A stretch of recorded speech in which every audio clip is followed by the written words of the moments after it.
So you're a real estate agent and you don't like shooting video because you don't like how you look on camera and you don't like how you sound. Well, I heard at a conference that I went to on marketing, if you don't like video because you don't like how you look, you don't like how you sound, the newsflash is that that's what you look like and that's how you sound. Video being the absolute best vehicle to get your message out to multiple people at a time is ridiculous for you not to take advantage of. So I'm gonna go through what I have done, and what I've created is 5 steps here for you to help get better on camera. Now, you're not gonna do it overnight and it's gonna take some time, but I've implemented these 5 things when I shoot videos and I'm really hoping this helps you. Number 1 is the framework. So what you have to start every single video with is a hook. Lose the introductions. If you're hopping on Facebook Live or Instagram Live, lose the, hey Facebook, is this thing on? Lose all of that stuff and go right to a very aggressive hook. Facebook did a survey. The first 3 seconds dictate whether someone's going to watch the video or not. So your first 3 seconds should not be wasted with, hi, my name is. You're posting it from your profile. Everybody knows who your name is. It's right there. So your hook.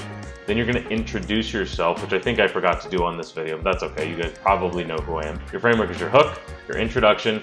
I'm going to go to topics. If you're making this a short form video, you can trim out the explanation in more in detail, and you can keep in just the 5 points. So let's go to that. Number 2 is your different calls to action. So like I said, if you are interested in getting that framework that I mentioned earlier, just go ahead and shoot me an email, DM me, however you can find our contact information. Reach out and let us know that you're interested in that. So that's it. That's a subliminal call to action. I'm not saying anything too crazy, but I'm just saying, hey, if you're interested in getting this little bit more information, go ahead and do it.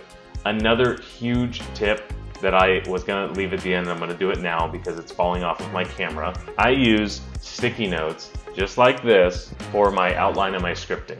It allows me to make it super easy. If I don't need a full teleprompter or anything like that, I stick a sticky note onto my camera that tells me, hey, this is where we need to do to stay on track. Okay, number 3 is calling out your audience. So if I'm sharing with you a real estate agent, I wanna make sure I'm calling out my audience. If you're calling out homeowners in a specific area, you can totally do that. If you're calling out first-time home buyers, this should be done with your hook or right in tandem. So if I'm saying first-time home buyers, you can buy a house with little to no money out of pocket, let me tell you how. Number 1, right? And that's how you go through. And if you look at the framework from before, it'll show you how to structure that into a long form video. It'll also show you how to structure that directly into a short form video using exactly the same script and outline. So number 4 was your engagement.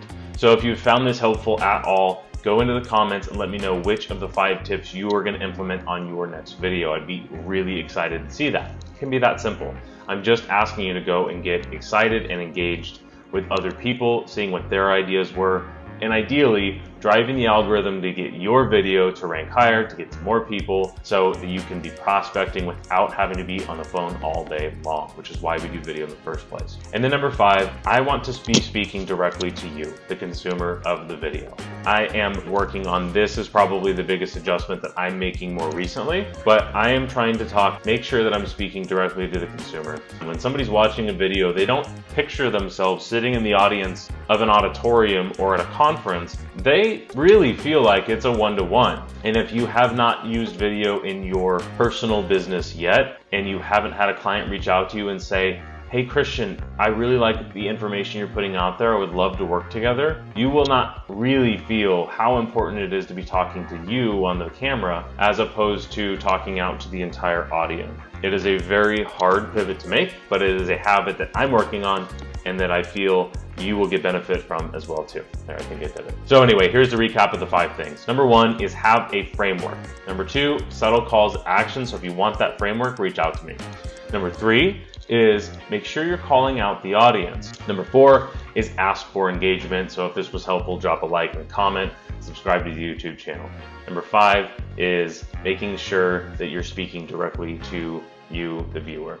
And that's it. So if you like this type of information, stick around. I'm going to be sending this out every single week. If you want to see how we do this on our consumer side, go over to ocmarketupdates.com. Register for that newsletter. It goes out every single Friday. See ya.